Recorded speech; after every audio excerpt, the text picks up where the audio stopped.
Tonight, former DEA legend and agent Cely Castillo takes us on an inside tour of the alleged American war on drugs in Peru and South America. Cely Castillo has been a hero for a number of years, ever since he went public with what he really saw and experienced as a DEA agent. He is now retired. He saw these things in South America. They left him, shall we say, less than happy with the policies of this country. Statement of Celerino Castillo III, DEA retired, for the House Permanent Select Committee on Intelligence, April 27, 1998. Let me just read a little bit of this for you, and you'll get an idea of where Cely Castillo is coming from. For several years, I fought in the trenches, in the front lines of President Ronald Reagan's drug war, trying to stamp out what I considered to be America's greatest foreign threat. But when I was posted to Central and South America from 1984 through 1990, I knew and found out we were playing the drug war follies. While our government shouted, "Just say no," entire Central and South American nations fell into what we are now calling and what are known as cocaine democracies. While with the DEA, I was able to keep journals of my assignments in Central and South America. These journals include names, case file numbers, and DEA NADDIS. Those are DEA master computer notations. Information all there to back up my allegations. I have pictures. I have original passports of the victims who were murdered by CIA assets. These atrocities were done with the approval of the agencies involved. We ordinary Americans cannot trust the CIA Inspector General to conduct a full investigation of the CIA or the DEA. Let me tell you why. When President Clinton in June of '96 ordered the Intelligence Oversight Board to conduct an investigation into allegations that U.S. agents were involved in atrocities in Guatemala, it failed to investigate several DEA and CIA operations in which U.S. agents knew beforehand that individuals, including some Americans, were going to be murdered. So with that as a little introductory material, let me welcome Cely Castillo to the program. Hello, my friend. How are you? Hello. How you doing? A lot of people have heard your name for years, Cely. Your book, of course, is Powder Burns. It's considered to be a true classic and a legend. How long were you in service to this country before you retired? Well, I had military time, approximately 6 years, 2 inactive, and of course 1 in Vietnam, and I had about 6 years of law enforcement, the local police department here in Texas. Right. And finally 12 years with the Drug Enforcement Administration. Well, what brought you into the DEA? Why were you motivated to join that organization? Well, basically, initiated out of Vietnam when I saw a lot of my fellow soldiers lay low from overdoses of heroin. I promised myself that if I was able to survive that war, that I would have my own personal war on drugs and become a federal narcotics agent. So you did it. You did it for your buddies in Nam. That's correct, sir. Mm-hmm. Mm-hmm. How many American boys do you think died in Vietnam from drug overdose? Well, as we all know, 58,000 died. But if you look very closely, twice that number died when they came back, and it was estimated that 1/3 of the soldiers that came back were heroin addicts.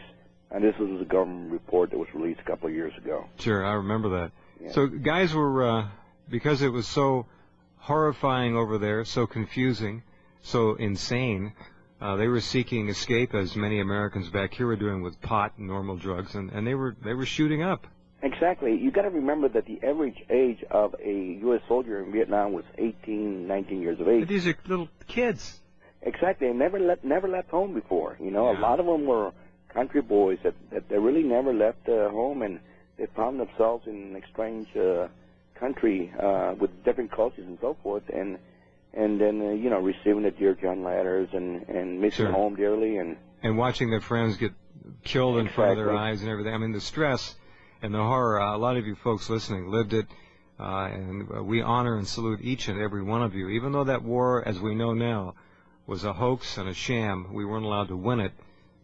We still fought with astonishing valor and heroism. I am so impressed with the people, including you, Cely, who went over there and fought. Well, thanks. But one of the things that that I think it needs to be cleared up. Also, they're not letting us win this war either, the so-called war on drugs. Right. And you know, it reminds me so much of Vietnam, because they're not going to let us win this war. They're just going to continue forever. We'll have a war in Colombia, and when the dust settles, we're still going to have more drugs and more money laundering banks in the U.S. Because, as in Vietnam, money is the bottom line. It's the top line. Money is the whole thing. It's all money. Follow the money. Absolutely. If drug trafficking was to cease today, our banking systems would collapse.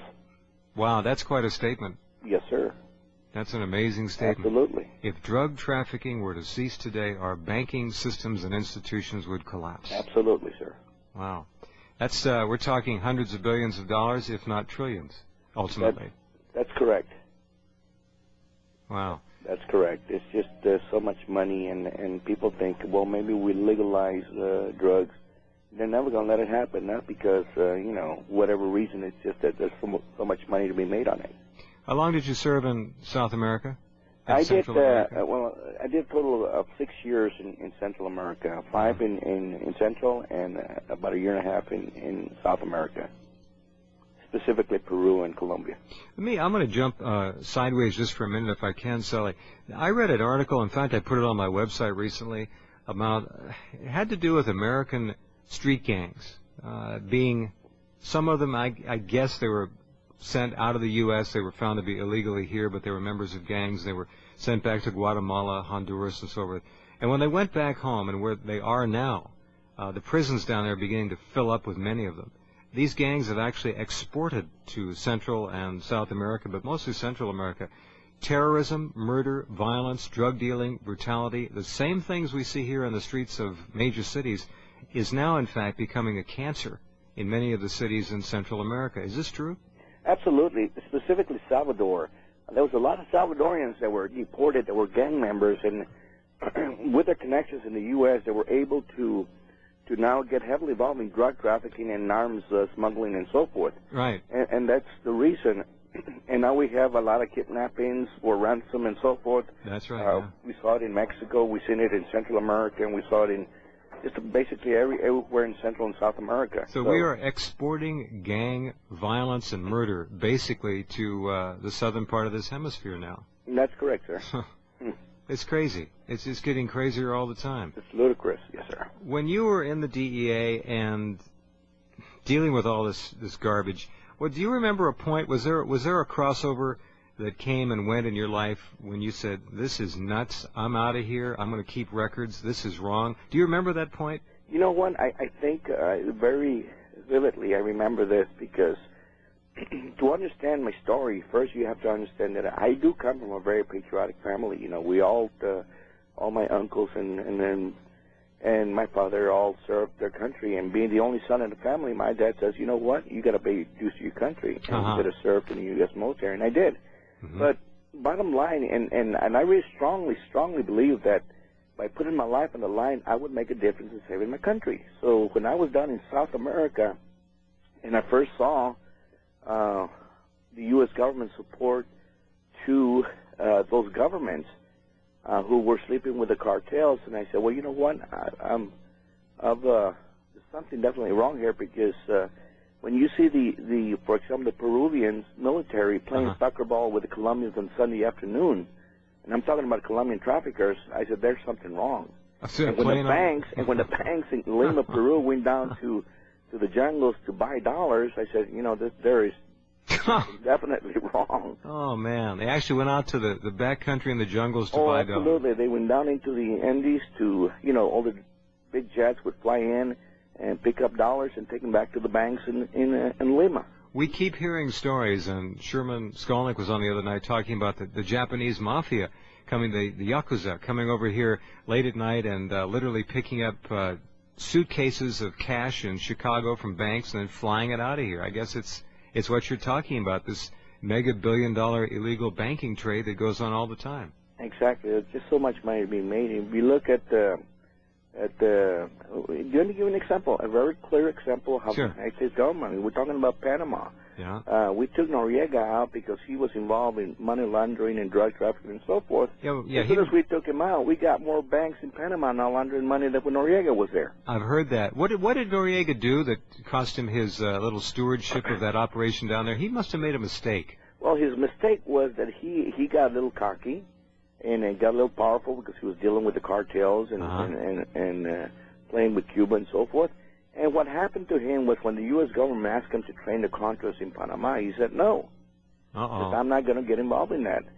So they said, well, if you don't, then we're going to take you out. And then basically that's what happened. They tried to run a coup on him and so forth, and it didn't work. And they took him up to put the United States government's president in there to run drug money.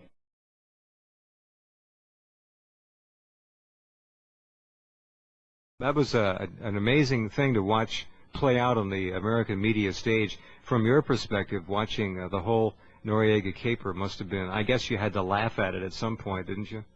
Because you knew what was going on. It was just so...